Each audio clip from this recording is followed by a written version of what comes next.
keep saying sorry. I can't pay my debt yet, so I have a reason to meet you. Earth was on the phone, calling the police officer who had promised him a reward for information about a fugitive.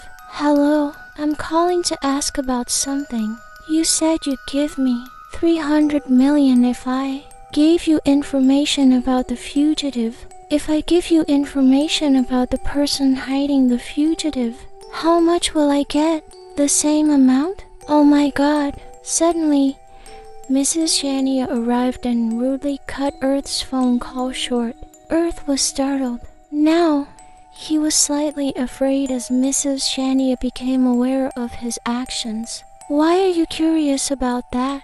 Mrs. Shania said softly but with an unnerving tone. What? Why do you want to know how much you'll get for information about the person hiding the fugitive? Earth was confused and struggling to find an answer for Mrs. Shania. Earth, because I'm going to report someone. What? Report someone? Gulf is hiding the fugitive along with his 3 friends. Mrs. Shania widened her eyes. What do you mean? I knew this would happen, so I saved the evidence. Earth stated. He then took out his phone and showed a video recording of Gulf washing Mew's blood-stained clothes and Gulf entering the 4th floor. Mrs. Shania was stunned by the footage. She was silent for a moment after watching it. She held her head and closed her eyes. Mrs. Shania opened her eyes. Alright, let's say he's a fugitive. Do you think providing a roof and food could be considered hiding him? If the court decides this isn't an act of hiding, you won't get a reward. I'm not doing this for the money. We have to report anyone hiding a fugitive. Isn't that our duty? Earth avoided the real issue. Duty? Mrs. Shania smiled maliciously. Then why are you doing it? Do you think they won't question you? Earth remained silent, grinning to try and hide his true intentions from Mrs. Shania. They won't hesitate to make an innocent person into a scapegoat just to get results. Don't you feel like you're an easy target? Mrs. Shania moved a few steps closer to Earth. I mean, you're the child of a communist. She continued. Earth narrowed his eyes. No, my father wasn't a murderer. Because of him, a perfect family was destroyed. Do you want to see that happen again? Mrs. Shania snapped. 300 million? You're lucky if you're not tortured or thrown in jail. Don't do anything stupid and just stay quiet.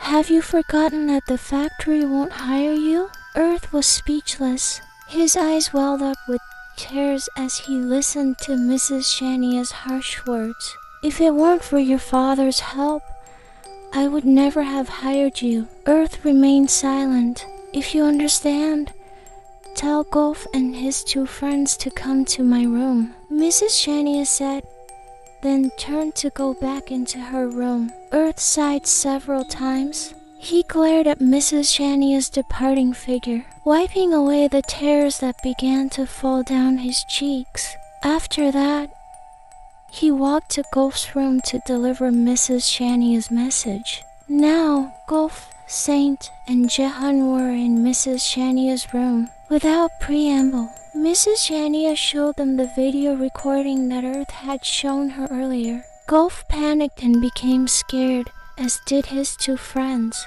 Are you hiding the fugitive on the 4th floor? Mrs. Shania asked suddenly, in a very cold tone. The room was silent, and no one dared to answer Mrs. Shania's question. Finally, Gulf spoke up. It's all my fault. I begged them to hide him. Saint and Jehan didn't do anything wrong. He said nervously, Saint, you should have stopped Gulf. Mrs. Shania snapped, slamming her fist on the table. Saint was silent. He didn't dare to look at or answer Mrs. Shania, who seemed to be angry. The police are here to arrest the fugitive. They could easily make you a gang. No, they could easily make everyone in the dorm a secret gang. Mrs. Shania stood up from her seat. You know one more mistake means expulsion, right? Jahan was shocked, as were Gulf and Saint. Gulf prostrated himself in front of Mrs. Shania. Forgive me, ma'am. They told me we should call the police, but I insisted on hiding him for just one night. They don't know I'm hiding him on the 4th floor. Let me be punished. Please let me take responsibility, ma'am, he said very nervously. All right, if you say so. I'll call your dad so he can pick you up. Gulf. Jahan and Saint's eyes widened when they heard Mrs. Shania's words. He's your partner from the past, isn't he? This time, only Jahan widened his eyes even more, not understanding what Mrs. Shania meant. Mrs. Shania tried to help Gulf get up. You know you shouldn't do something like this. Mr. Lee will be disappointed, she said near Gulf's ear so only he could hear her words. Then Mrs. Shania walked toward Saint and Jahan. For you, Saint and Jahan, one more customer and all of you will be expelled. From now on, you two are not allowed to leave the dorm until I give you permission. What? Not even allowed to go out? Bankrupt? Mrs. Shania slammed her fist on the table again. Get out. Gulf, Saint, and Jahan immediately left Mrs. Shania's room. After being kicked out of Mrs. Shania's room, Gulf and his two friends went back to their room. They sat on Gulf's bed to try and comfort him. I'm sorry, Gulf. You have to go while we stay here, Saint said, holding Gulf's wrist. Don't say that, Saint. It's my fault. Because of me. You can't even leave the dorm like you used to. Where will you go then? Back to my dad's house. Your dad? Saint was a little surprised. Will you be okay if you go back there? You still have a dad? Jahan asked, completely unaware of Gulf's family background. Jahan had never been able to get close to Gulf. After my mom died a few a few years ago, my dad married a very annoying woman. Gulf almost revealed his true identity to Jahan. Since then, I've been living with Mr. Lee, very far from my dad. He continued.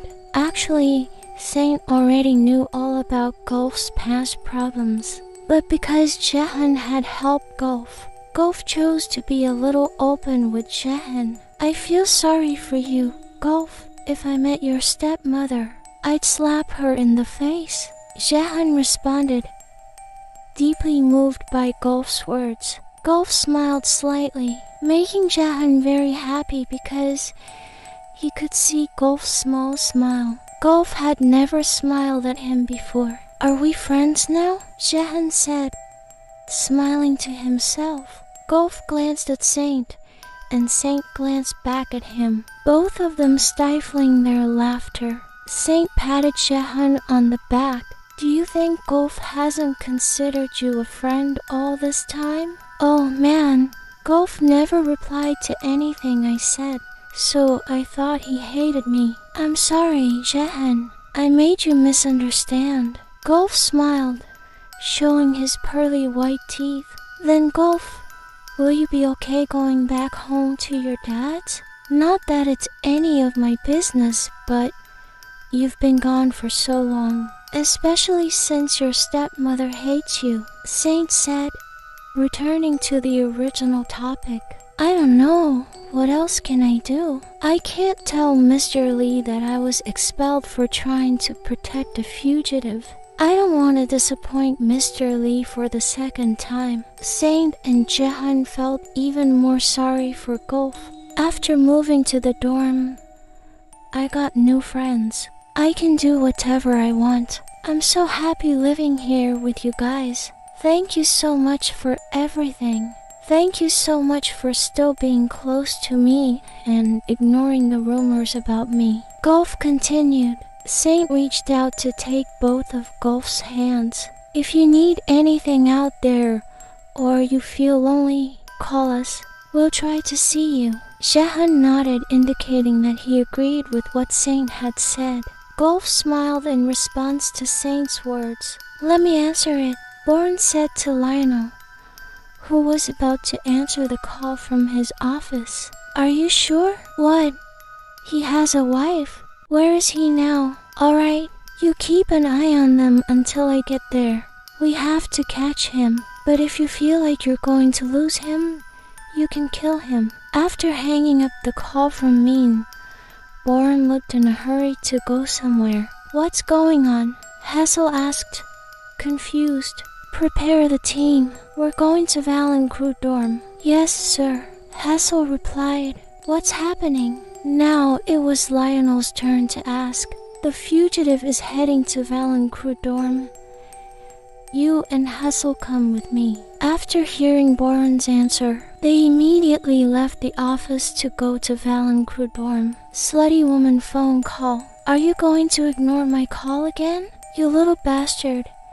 You're always causing trouble everywhere. Gulf was silent, receiving insults from his stepmother who kept calling him. What have you done now that you've been kicked out of the dorm? Are you pregnant again? Oh, or are you the one who impregnated another man? Don't expect to find peace when you live here. It's been over 200 years since you ran away from here, and suddenly 7 years ago, you informed the family that you had forgotten about you, that you were pregnant. Don't you have any shame? And now you're bothering your dad again to take care of you. Damn it, are you mute? You slut. What? You dare? It seems what you say is very different from what you did to me before. Now it was Gulf's stepmother who was silent. Have you still not been able to steal your husband's fortune for all these thousands of years? I'm hanging up. Don't call me again, you slut. Hey, Gulf sighed after hanging up the call from his stepmother. Damn, if I had money, I wouldn't have to bother you anymore. Gulf thought to himself. Carlottine, the second wife of Gulf's biological father. She is a single mother. Whatever happened in the past, all we know is that Carla was Gulf's father's mistress while Gulf's biological mother was still alive. Carla belongs to the fox demon race, as does her daughter. Carla deeply hated Gulf's presence in her family. If it weren't for Gulf's father, Carla would have surely planned something sinister, like she intended to kill Gulf after she successfully took his father's fortune. After ending the call from Carla, Gulf was now looking for fresh air in the garden near the dorm. His mind was completely messed up. At times like this, what Gulf needed was support from his child. But he still wasn't brave enough to visit Kevin at Mr. Lee's residence. Gulf was now sitting on a swing that he often played on with Kevin.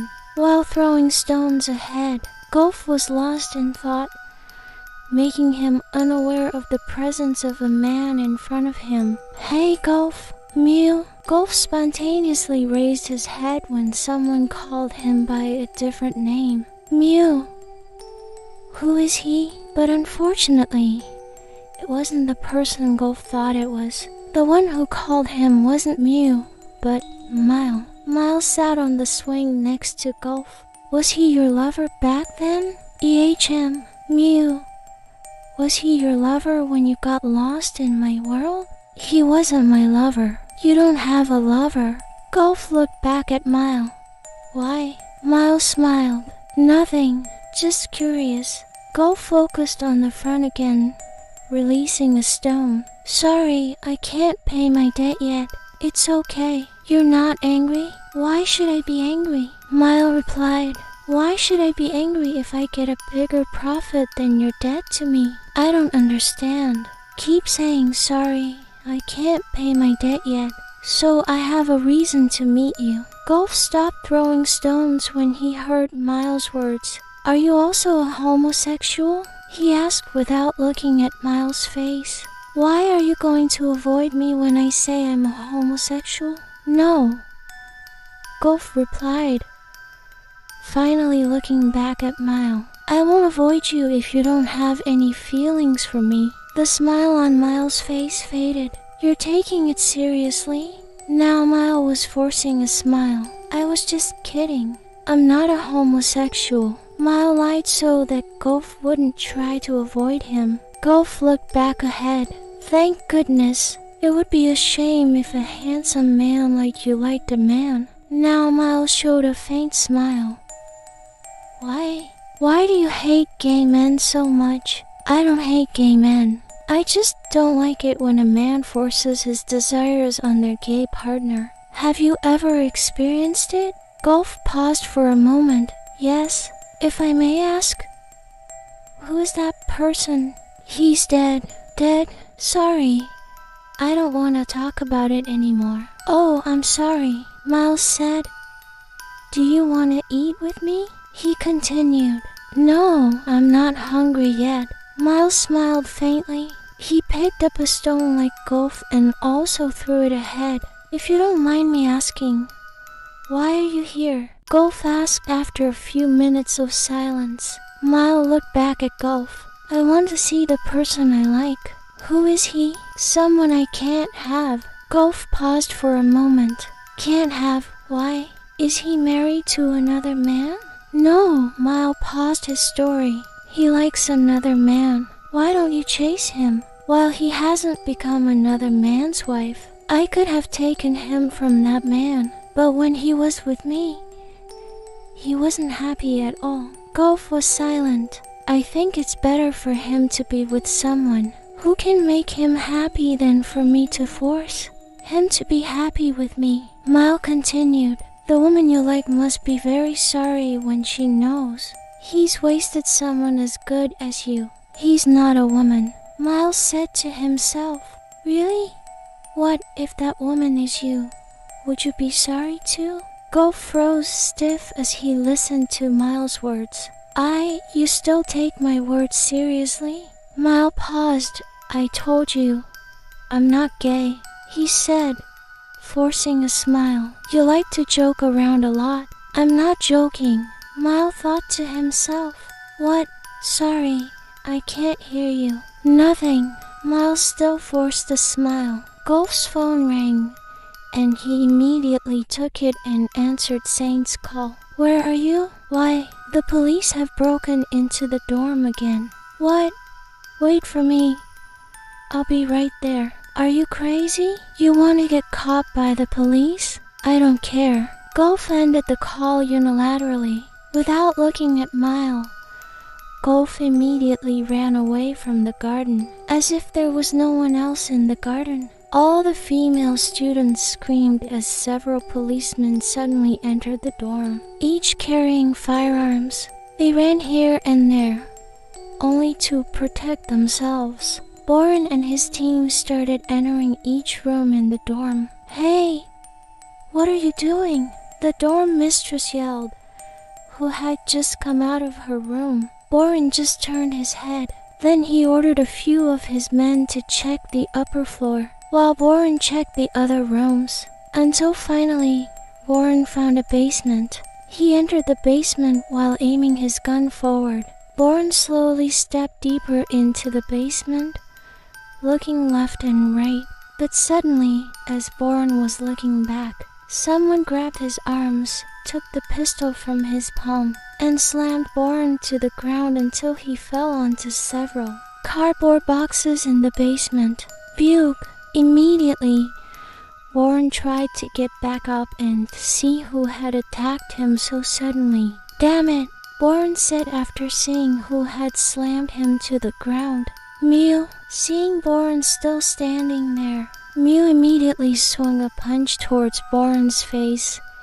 But before that, Boren managed to block the punch from Mew and ended up with a fight between the two. They traded blows, slammed each other's heads against the wall, and ended with Boren being choked by Mew. Boren tried to keep breathing, and when he got a chance, he twisted Mew's hand until Mew released his chokehold. But a few seconds after Mew released his chokehold, Mew immediately grabbed a large rock and slammed it right on the back of Boren's head until Boren fell to the ground and almost lost consciousness. His vision blurred, seeing Boren still lying on the basement floor. Mew immediately left the basement to enter the dorm. After leaving the basement, Mew immediately reached the dorm hall and made the female students scream again because they saw Mew wearing black clothes and a black hat.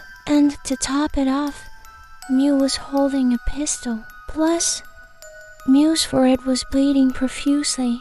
Ignoring the screams of the female students, Mew immediately searched for a room he was headed towards. But suddenly, Gulf had just entered the dorm through the door. Mew bumped into Gulf.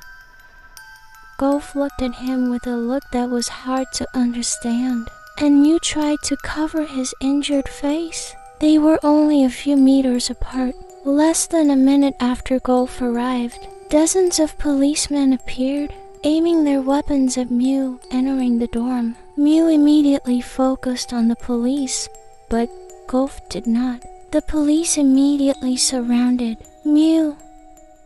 Mew immediately pointed his gun at some of the policemen, taking turns. Gulf was shocked. His eyes widened. Gulf wanted to take a step back, away from Mew, but suddenly, Mew grabbed his wrist and locked his neck with one hand, while his other hand pointed his gun at Gulf's neck from the side. Gulf was scared. Mew, yelled Boren, who had just returned from the basement. The female students screamed even more hysterically. Mew switched his gun, aiming at several policemen in turn. Drop your weapons. When Mew's warning was ignored by the policeman, he immediately fired one bullet at the dorm roof. Door. Gulf closed his eyes, his mouth trembling in fear at the sound of the gunshot. He was even sweating cold. The female students and the police ducked when they saw Mew fire the bullet. Get away, Boren commanded everyone near Mew. Mew pointed his gun again at the side of Gulf's head. I'm sorry, Ween, he whispered near Gulf's ear. Gulf felt so scared that he couldn't even hear Mew's whisper. His body started to tremble, and he couldn't bring himself to open his eyes. Drop your guns in 3 seconds or he'll die, Mew said, now touching the tip of his gun to the side of Gulf's forehead. Gulf started to feel short of breath. 1, 2. Boren stepped closer to Mew, unnoticed by Mew. 3. Door. Flashback. Are you sure he lives in the dorm where Gulf is? Du asked. Mew turned to face Du. That's why you just stay here. I'm going there with Dylan and Arson. Don't bring too many people. Your mission is just to kidnap him, right?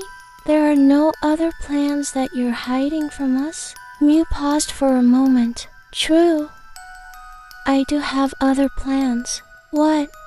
Dylan was surprised. What are your plans? Du asked again. I want to meet my son. Your son. Du paused his words. Your son with Gulf. Mew was silent. Is it really just to meet him? Mew just stared at Du and refocused on making his plan. Get yourselves ready. We'll leave soon, Mew answered. They refocused on the plan that Mew told them. Then Dylan, Arson, and Du were given their respective tasks by Mew. Dylan, Mew called, walking towards Dylan. Dylan turned to face Mew. I'm warning you, don't act without my knowledge, or you'll die at my hands. Dylan was confused. What?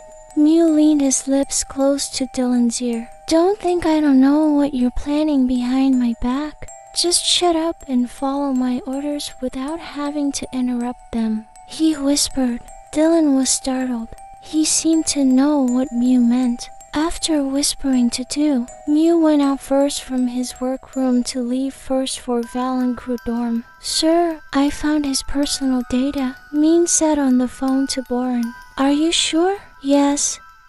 He has a family. He's married and has a son. What? He has a wife? Yes, but I don't know where his wife and son are. Where is he now? He just left the residence. Wait, it seems like he's heading towards Valencrut dorm. Alright, keep an eye on them until I get there. Yes, sir. We have to catch him. But if you feel like you're going to lose him, you can kill him. Ready? Boren had ended the call, and Min, who was now at the residence where Mew lived, was spying on what was happening around his house. Suddenly, Mew left his residence, and Min immediately followed in Mew's footsteps until he reached Valencrut dorm. Mew, who had now arrived at the back of Valencrut dorm, entered the basement door that Mr. Kim had shown him a few days ago. Suddenly, Mew realized that there was a policeman who entered the basement. He hid behind the wall, and after the policeman turned around, Mew immediately attacked the policeman, who was none other than Boren. That's how their fight began. Flashback end. Ignoring the screams of the female students, Mew immediately searched for a room he was headed towards. But suddenly, Gulf had just entered the dorm through the door. Mew bumped into Gulf. Gulf looked at him with a look that was hard to understand, and Mew tried to cover his injured face. They were only a few meters apart, and a few minutes later, the police force entered the dorm. Regarding the front door of the dorm, we're also approaching while I'm talking change. That's when Mew began to be surrounded by the police force. He had no choice but to hold Gulf hostage by pointing his gun at Gulf's head. Honestly, Mew was very reluctant to see Gulf, who seemed to be scared. He still remembered how scared Gulf was when he heard the gunshot. Mew, yelled Boren, who had just returned from the basement. Boren tried to calm Mew down so that he wouldn't shoot. Golfy, he stood guard in front of his troops. Drop your weapons, Mew yelled as he pointed his gun alternately at the policeman. Mew, you're surrounded. Door, get away, Boren commanded when Mew fired his bullet at the dorm roof. Mew pointed his gun again at the side of Gulf's head. I'm going to shoot it. Get away. I said get away. The girls will get hurt. Boren and all his men moved away from Mew. Hey, it's okay. Don't be afraid. It's okay, Boren said to Gulf, who looked very scared. Drop your weapons. Do it in 3 seconds or he'll die. 1, 2, Mew, 3, door. 1 bullet hit Boren's back. No, it wasn't Mew who fired the bullet at Boren. There were 2 men hiding behind the dorm wall, and they were the ones who fired the bullet at Boren. The female students screamed. They immediately ran upstairs to climb the stairs and get away from the armed troops. Mew immediately pointed his gun at the person who shot Boren. Mew, yelled one of the 2 men, who were none other than Dylan and Arson. Mew turned around and pointed his gun at the police, as did Dylan and Arson.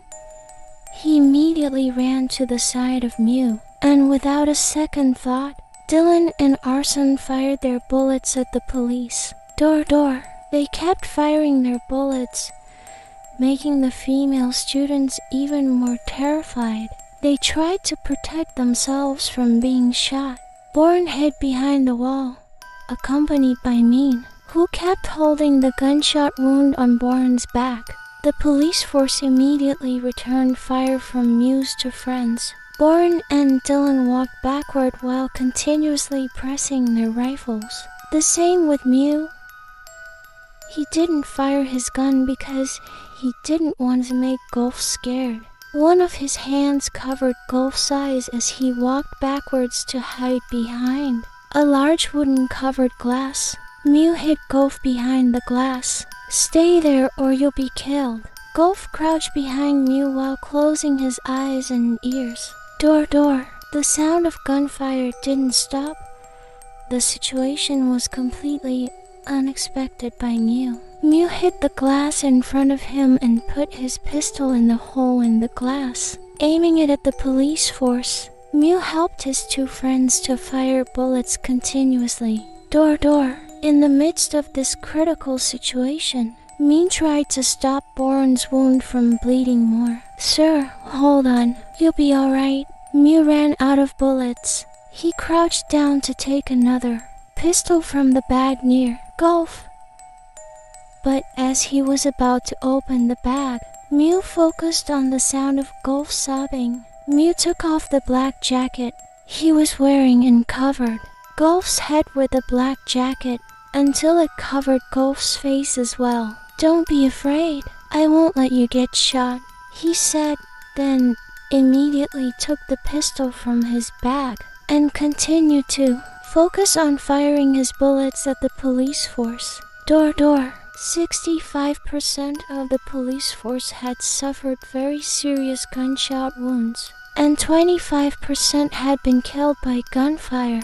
Boren, who couldn't just sit still, took the pistol in his pocket and aimed at the three fugitives. Door. Boren managed to shoot a bullet into Dylan's arm. Hey, you bastard, Dylan cursed. Mew and Arson, who didn't accept that Dylan had been shot, immediately fired bullets at the person who shot their friend, and Boren hid behind the large wall again to protect himself from the gunfire. Door. Og.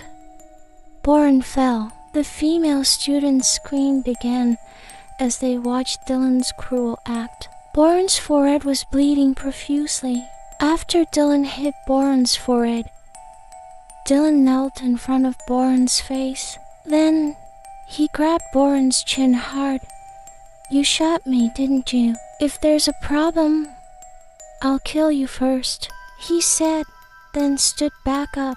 Stand near the window. You three. Hurry. Dylan refocused on the female students he ordered to stand in front of the window. You stand there. Don't look back. From now on, I'll kill anyone who bothers me. Got it? He continued.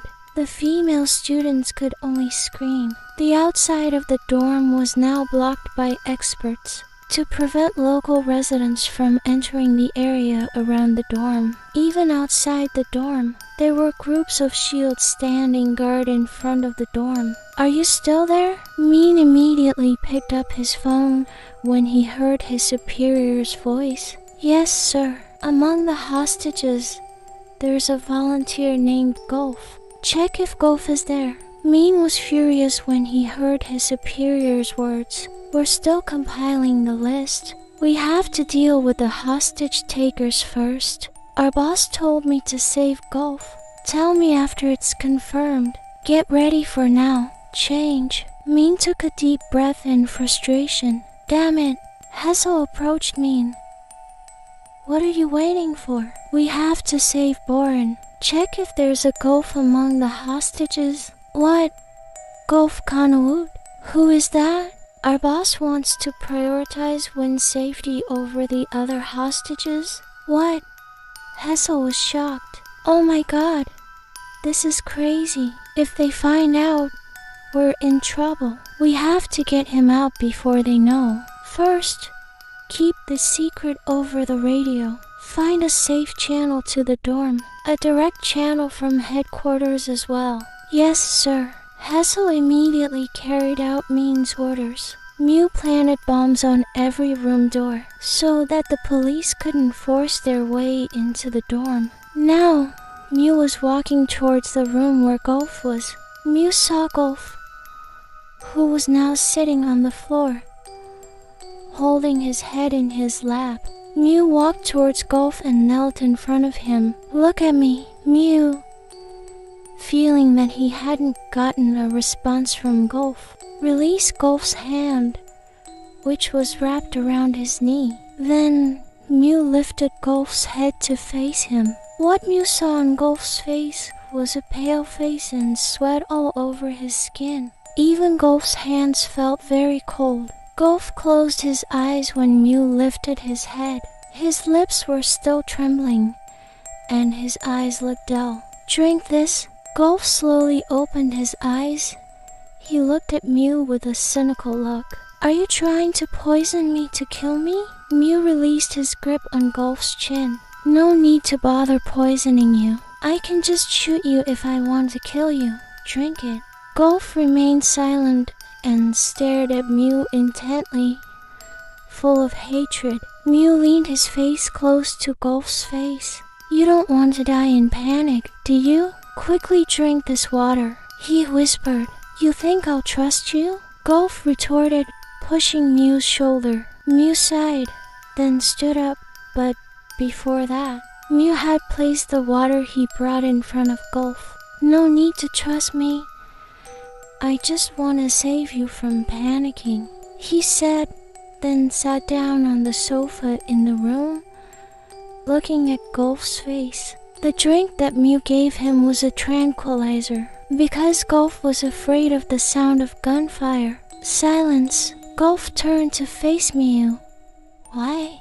Why are you here and causing chaos? Gulf yelled. Where's my son? Gulf's eyes widened. My son. Gulf smiled cynically. All these 7 years, you've never once intended to see my son. And now you dare to call my son your son too? Isn't it enough that you've made me suffer for years? Gulf paused his words. You married Alacia while she was pregnant with your child. You think I wouldn't know? Mew's eyes widened. Then he quickly walked back to kneel in front of Gulf. Gulf smiled wryly. Why? Are you saying I'm right? Gulf paused his words. Since you married Alacia, you're no longer a father to my child. Gulf shouted. Mew slowly released his grip. He was silent, listening to Gulf's words. You won't be able to find my child. Really, why not? You forget he has my blood. Did Mr. Lee not tell you that I can smell the existence of your child from afar? Gulf's eyes widened. He immediately choked Mew's neck until Mew fell to the floor. Gulf continued to choke Mew's neck. You're crazy. You want to destroy me again. Why? Why are you always bothering me? Don't you dare ever see my child or I'll kill you with my own hands. Mew smiled contentedly. He didn't feel pain in his neck. Kill me. You think you can kill me? Don't be stupid. Don't do something pointless. You'll only hurt your own hand from choking me. Gulf released his grip on Mew's neck. It's true.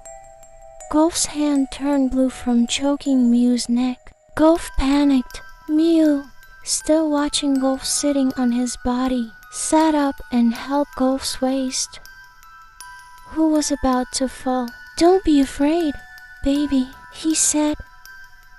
Then Mew took the water he brought with him and drank it. Then he pushed Gulf's head forward, and suddenly, Mew immediately kissed Gulf's lips to transfer the water in his mouth. Gulf kept hitting Mew's chest. Mew ignored Gulf's punches until he made sure that Gulf had actually drunk the water in his mouth. Then Mew would release the kiss. Gulf choked. He tried to take a deep breath. Then, plaque. Gulf slapped Mew's cheek. Then he stood up from Mew's lap and walked backwards to get away from Mew. Mew smirked. He stood up and walked quickly towards Gulf, and immediately pulled Gulf's hand to get him out of the room. Mew wanted to take Gulf back to the second floor canteen where his friends were.